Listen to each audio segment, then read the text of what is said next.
Rano i Vedran su sa nama danas, dan posle koncerta. Poranili ste, svaka vam čast, na vrijeme ste bili spremni.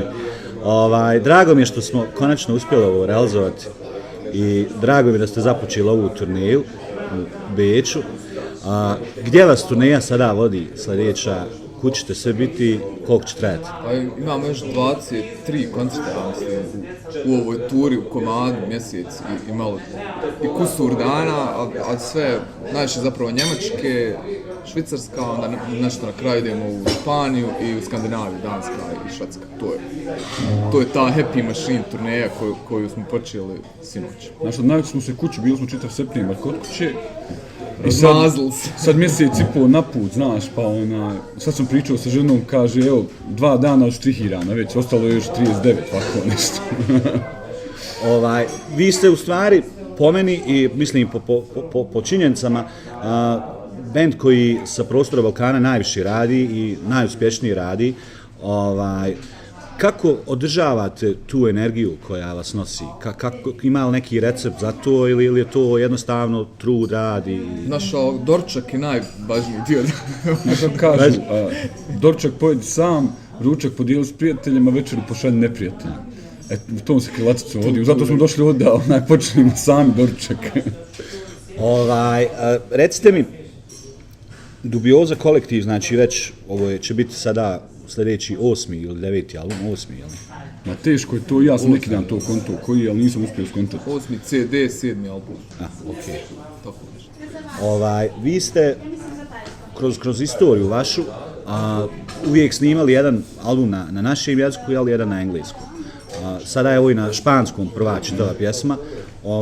Koliko vama znači domaća publika, koliko znači internacionalna publika, ili je to vama u stvari sve svejedno i vi se... Nama su svi domaći, znaš, i tako se trudimo da, znaš, glupo je sad da tretiramo nekoga kod domaćeg, a nekoga kako bi rekao, stranog, znaš, koncert je koncert i moraš pružiti ljudima energiju koja je domaća i mi se tako, jedino tako dobro i osjećamo, gdje god da dođemo da imamo neku tu atmosferu, da stvorimo atmosferu u kojoj to je nekako stvar najbitniji moment koncerta, da dođemo u tačku u kojoj smo svi domaći. Jer to, ja mislim, negdje je smisao muzike ili umjetnosti generalno, taj pokušaj spajanja ljudi na kako bih rekao, na ljudskim osnovama. Da se tu razgolitim ostanemo ljudi bez ovog kargo tereta, ko je odakle, kakav je, od čega i ne znam, više nija, šta su nam sve što nam je sve prilijepljeno da bi nas objasnili i podijelili u različite kućare, tako da to negdje je naš smisao postojanja, upravo odomaćivanje sviju bilo gdje, bilo kada. To ta priča sa albumima na jednom ili drugom jeziku više stvar onako koncepta, neko kad imaš nešto poput Apsurdistana gdje da pokušavaš pričati neku priču koja je onako kompaktna, onda je logično da bude na jednom jeziku, da nećeš sad baciti pjesmu na turkmenistansko, već nekako ideš ispričati priču do kraja, pa tako isto sad sa Happy Machine ćemo nešto drugo pokušati reći, a koncert je realno dvojezičan od početka i pokušavam to što više zapetljati i pomiješati da ljudi i sinoć Austrijanci koji su bili tu među publikom nekako da mogu se osjećati ko da nisu zaobiđeni. Ne, i nisu zebre na vrionima.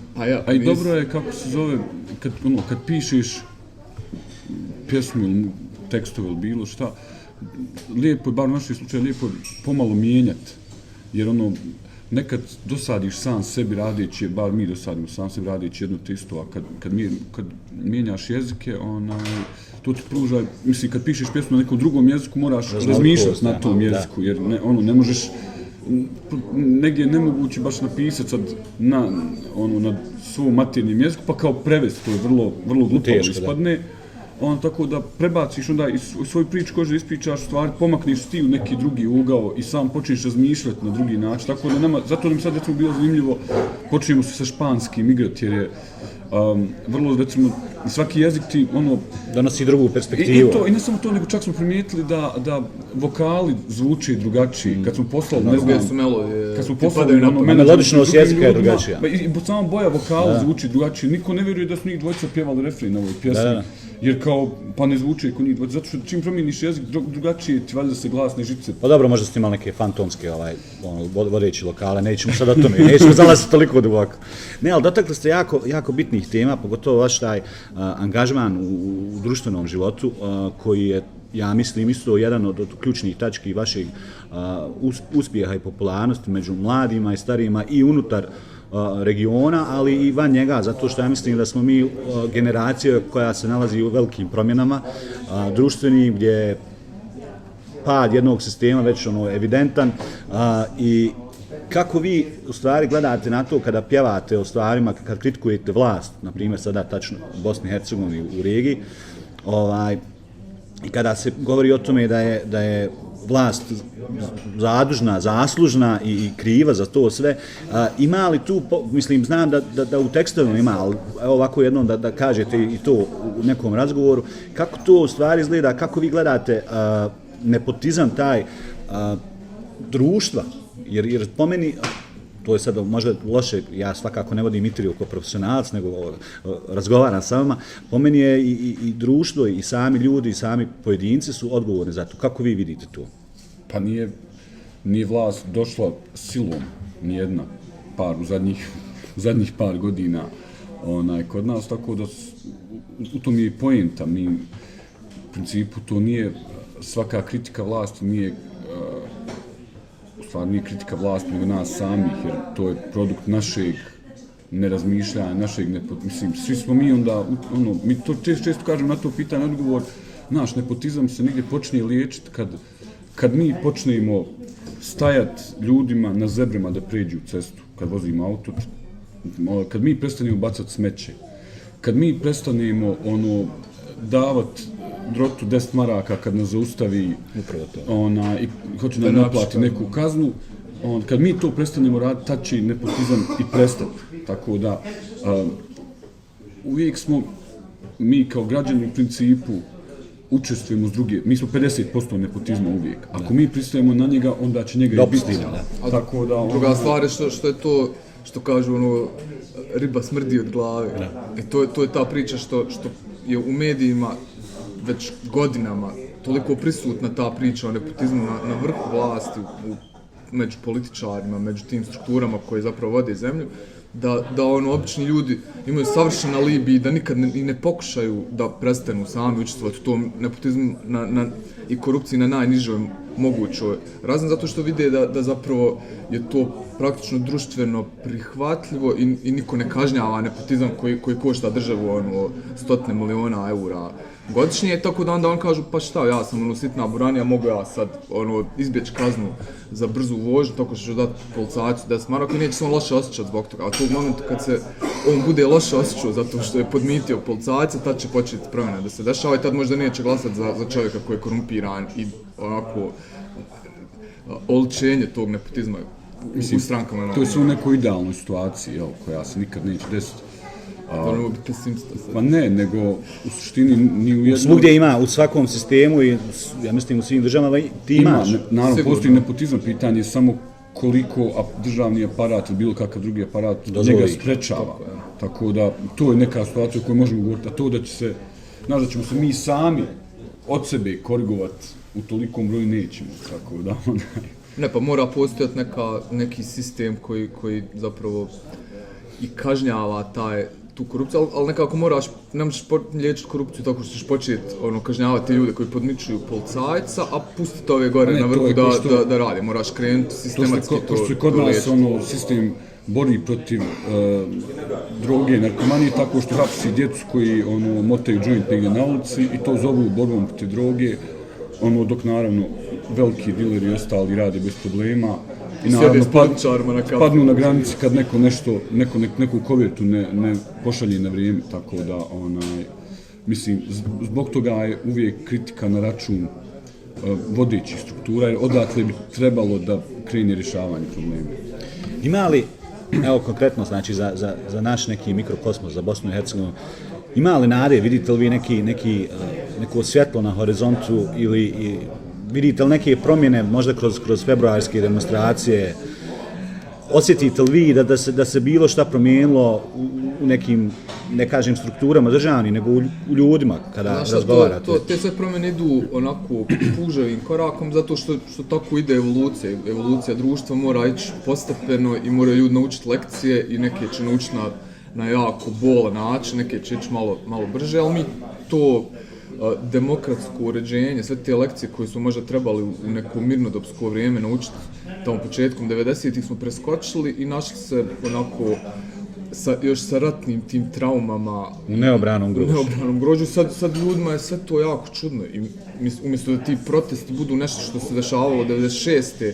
i da ljudi traže svoja prava, ono to je trebalo da se marinira godinama da bi svaki naredni nekako bili radikalniji u svojim zahtjevima i nadat se da će u tom pravcu i da nastavi se evolucija. Sad, da li će promjena doći za godinu ili za 10 godina, to niko ne može predvidjeti, ali to je nešto, to je neki evolutivni proces koji mora da se odvije svojim tempom i ne može ga niko požuriti, ne može ti nikako napraviti neki puč koji će sad promijeniti u nekim glavama masije ljudi jednu stvar, jednu misao roditi u isto vrijeme. To mora stvarno da se spontano desi da bi imalo stvarnog efekta na društvu. Ono što su za mene konkretno protesti u februaru pokazali, što je za mene najljepša stvar koju sam vidio na licu mjesta, to je da taj sad već sistem kojeg se već počinjemo bojati i za koji mislimo da je to jedna mašina koji vodi nekih 7-8 partija koji su zaposlili pola države i sad niko protiv toga ne može, svi put pokaže da taj dan je nekoliko hiljada klinaca bukvalno razvalilo čitav sistem. I onda to s druge strane, ono što je smiješno u svemu tome, znaš, je da kad bi San Marino danas odlučio napravi invaziju na BiH, to bi se desilo za 25 minuta blitzkriegom bi San Marinske Navy Seals foke. San Marinski marinci. Znaš zbog čega? Zato što u principu tamo realno sistem, u realnom svijetu stvar ne postoji. On postoji kao, mi se svi furamo da u stvari tu ima neki sistem, on u stvari ne postoji i upravo zbog toga ga ne bi bilo ni teško, slušati samo ljudima je muka od rušenja, zato kod nas to vrlo sporo ide, dosta je ljudima destrukcije, umorni su od toga. Vidiš koliko su morali 15-20 godina da ih maltretiraju mrcvari, da bi ljudi jedan dan izašli i rekli možemo mi dalje uništavati. Nije poenta u uništavanju, poenta je u građenju nečeg boljeg. Samo ovi mamlozi to vrlo dobro znaju, samo uporno neće da prihvate, to jest dok ne dođe neka snaga koja će ih natjerati. Jer ja ne mislim da će doći neka sila i riješit će stvar i neće više biti ovih, doći sad neki drugi, ne. U principu u jednom trenutku će samo ovi koji jesu manje i više ista struktura će tu ostati, samo će oni morati prihvatiti da mogu uzeti puno manje i da moraju naći neku strukturu koja će da radi, koja će biti sposobna da obavi neke stvari. Neće uvijek moći baš držati džunglu u kojoj su oni lavovi i kraljevi džungle. Tako da to se mora desiti iz pritiska odozdo, od ljudi koji glasaju za te ljude, moraju oni zahtijevati više od ovoga što trenutno dobivaju. S druge strane, mislim da, ajde sad to već zvučimo, kada smo nekoj dosadno mislim na federalno, mislim da i ta neka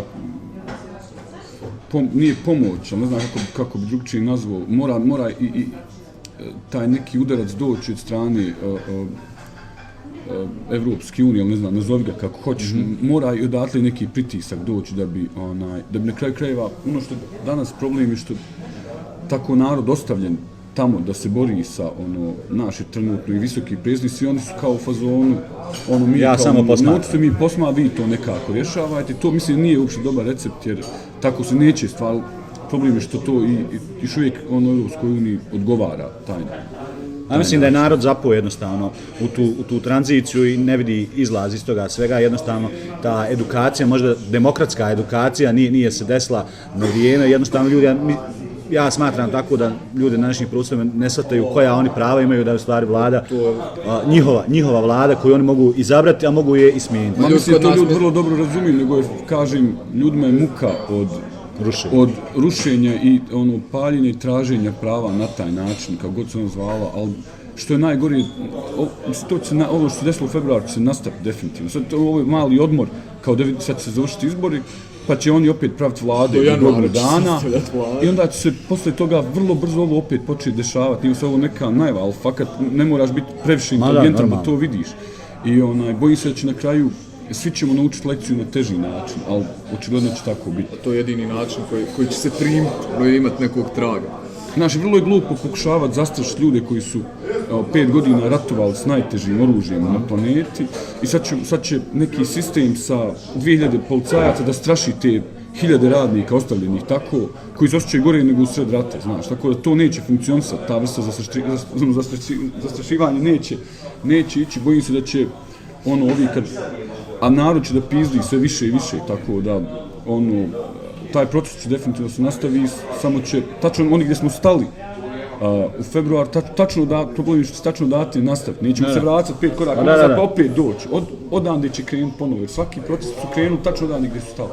A ne, ovo što je Brano rekao za međunarodnu zajednicu koja je zapravo u nekom momentu zbog nedostatka konsensusa u svojim redovima rekla je sad mi nećemo ništa više raditi, BiH plus neka lokalni političar preuzme odgovornost će u jednom momentu kao što su nakon problemi, ja mislim, nakon februarskog protesta su skontale, vidi pa malo smo se previše povukli, jer oni su odgovorni za sistem kakav je tamo, oni su koautori Daytonskog ustava koji dozvoljava tim političarima našim da se ponašaju kako se ponašaju i oni će morati zapravo skontati u jednom momentu, kao što su nakon februarskih protesta skontali, mi smo ovo malo zapustili, hajmo mi sad malo se angažovati, pa onda Angela Merkel organizuje konferencije, pa saziva, pa miri, pa ne znam, prijeti, maše prstom. U jednom momentu, nakon neke nove eskalacije, će vjerovatno skontati da je vrag odnio šalu, da će morati stvarno da organizuje neku malo ozbiljnije promišljanje o ustavnim reformama, jer je to jedini način da zapravo Bosna postane normalna država. Jer ako očekuješ da će lokalni političar postići konsenzus i da će se dogovoriti oni da reši... U interesu im da se ne dogovore... To se realno neće nikad desiti.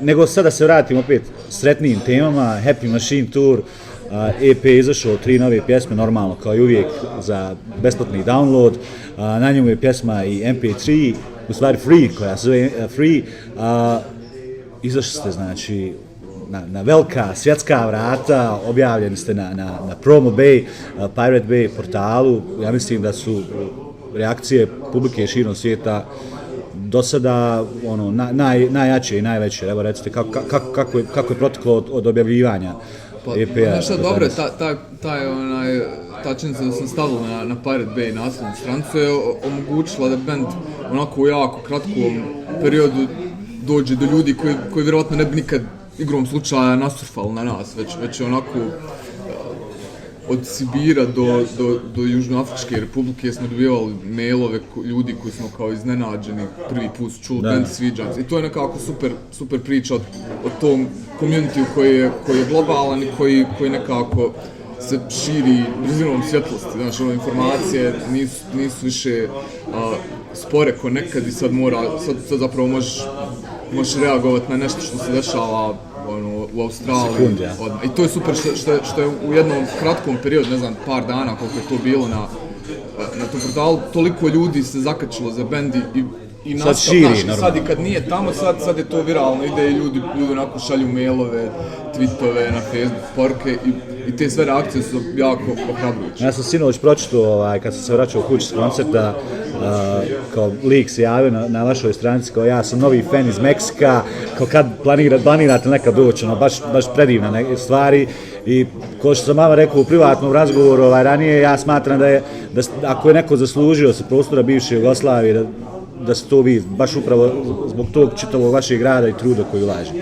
I tu isto želim da dođem na neka završna pitanja. Ti si spominjao koncept. Koliko je važan koncept u uspjehu, da kažem sad i mladih muzičara? Jel treba, normalno, uvijek imaš nekih vanserijskih talenata koji će bez ikakvog koncepta postati velike zvijezde, a vama to možda i nije cilj, nego taj uspjeh jednostavno u radu i u komunikaciji što si ti govorio sa publikom.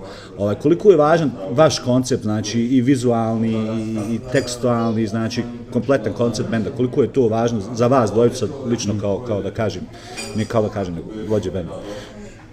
Prije svega, znaš, prvo moraš riješiti. Mi smo sad riješili prije svega što šta je koncept uspjeha, šta je za nekog uspjeh, za nekog je uspjeh zaraditi puno para, za nekog je uspjeh ovo ili ono. Za nas je najvažnija stvar upravo to stupiti u direktan kontekst sa što većim brojem ljudi, ono, od Bosne i Hercegovine pa do Meksika ili ne znam, nijako god zemlje.